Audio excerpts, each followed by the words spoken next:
have a united critical awareness to fight those different types of barriers that are out there. And I agree, and I think, you know, Ms. King, and one thing, I used to be a big critic, and I know Dr. Martinez knows of Black Lives Matter, but past few weeks kind of had a awakening in a sense, of which I should have already been woke up on this, but in seeing, when I watch media, and how they, at least my focus has been kind of looking at the way to treat blacks and black stories, and like what our mom mentioned about Africa. Those type of things are happening right here in San Diego, where stories are being overlooked that people should know about what's happening in the black community, and the media frames the narrative another way, or they move it to another arena, whether it's criminal justice reform or whatever it's dealing with. It always tries to stereotype and stigmatize and marginalize the black community and black and brown community.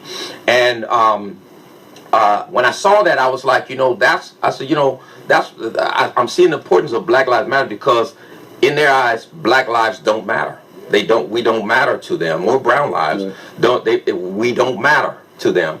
And to really get attention, you do have to stir things up. You do have to really shake the system in order for them to get a little attention. So I think Black Lives Matter have been very effective in getting that little attention that they did get, in a sense of stirring things up, because they don't care. The system don't care. I'm talking about, you know, God help me, but even the white liberals don't really care about black lives. Have they ever? Thank you. But they make it seem like they do. When? On TV.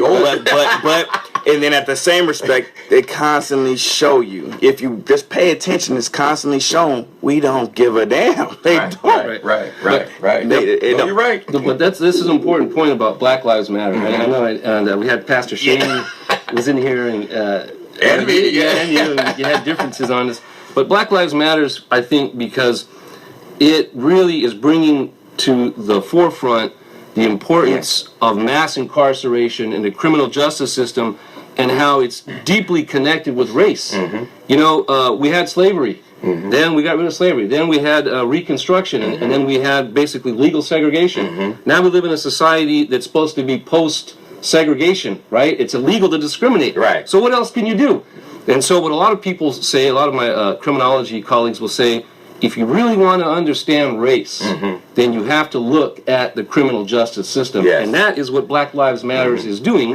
And they're doing something else important, which is bringing that into the current liberal political framework. And nobody wants to talk about it. I mean, we've talked about this before. I mean, Bernie Sanders, that's why he got called on that. I mean, he's ironically, he's speaking up more about it than anyone. But even he needed to be called on it, some people would say. Exactly. And so bringing that issue, it's not just about employment. It's not just about discrimination. It's about the criminal justice system. All of those are intimately connected. And I think a lot of people on the left don't want to come to terms with that. Exactly. And that, you talk about the media and everything. And you know, we have the media, same thing. The highest level of mass incarceration ever in American history. Right. And it's mostly black and brown people that are in there. That's it. That is the new slavery. It is. Exactly. So, you know, prisons are on the stock market these days. It's a big business. So let's move on. Mr.